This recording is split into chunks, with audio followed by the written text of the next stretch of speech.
In 2003, the SARS virus ravaged China. Since then, China has accelerated the construction of a national disease control and prevention system. Chinese hope that the system will help them respond better, faster, and smarter to another attack.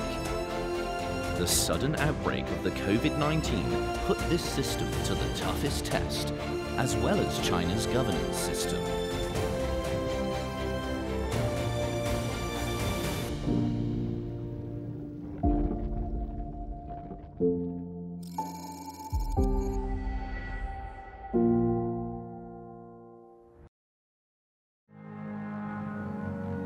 Faced with the COVID-19 outbreak, China quickly formed a special group called the National Expert Group on COVID-19. Professor Lan Xue is a member of the group. This expert group is an advisory body for fighting with the virus. And we have about 60 plus people from various fields.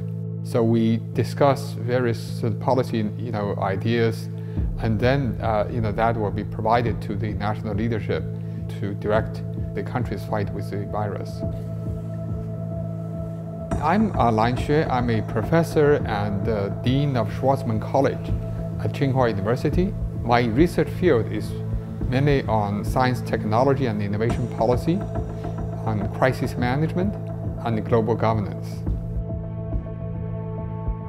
For this particular outbreak, I think there's indeed there were missed opportunities at early stage. So I think that's something that we really have to examine more and to collect more information to see where exactly things have broken down and how we can fix that.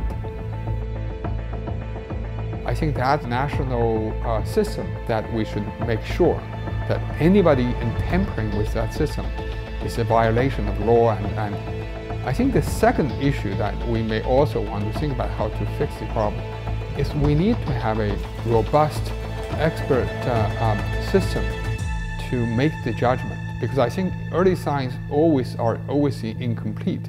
So there's a lot of uncertainties, particularly with a new virus such as COVID-19. In just 2 months, the COVID-19 outbreak spread from Wuhan to other provinces in China, becoming a major public health emergency with the fastest transmission speed, the widest infection scope, and the greatest difficulty in prevention and control since the establishment of the People's Republic of China. On the contrary, to deal with COVID-19, this is the proof not for the failure, but for the vitality and the validity of the system we have. My name is He Yafei. I am currently pursuing an academic life, being a distinguished professor at Yanjing Academy of Peking University. Certainly, we see some setbacks at the very beginning before we found the right path. But this is not a proof for the failure of China's governance of Chinese system. It is only a proof, once again, that China's political system, economic system, China's political setup is correct, is the right one, because it has the capacity to correct itself. If there is any shortcomings, any setbacks, it is very capable of correcting these things by itself, because it has the wide support of the people and has a very strong, down to the grassroots, a very strong governance system in place. The very different responses to the outbreak among countries with different social systems have aroused concerns and even led to debates about the best and the worst.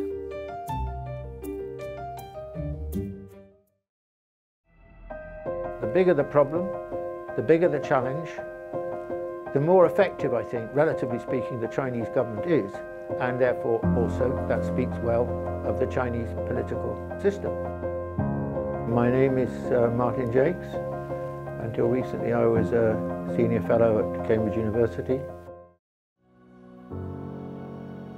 I don't think anyone who knows anything about China should be in the least bit surprised that China can construct 2 hospitals within 10 days or 2 weeks, incredibly short space of time. I mean, this is what the Chinese system is so good at doing, which is mobilizing resources and thinking ahead, thinking strategically.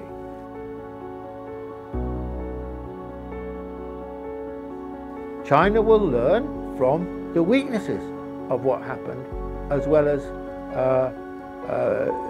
the strengths of its subsequent achievement. And yet, in the West now, especially for example in the United States, so slow.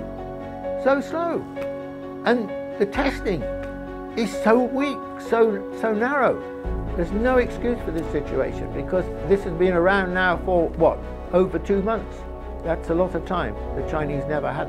So I think that what's happened does not prove that the Chinese system is, deeply flawed or something like that. Okay, it does reveal that the mistakes were made. It does reveal that there were some weaknesses. But, the bigger the crisis, the more likely mistakes are to be made. Why? Because you've got to make it up, because you don't have perfect knowledge. And less excusable, in my view, are the mistakes that are now being made in the West, because they have had the prior experience of China to take into account.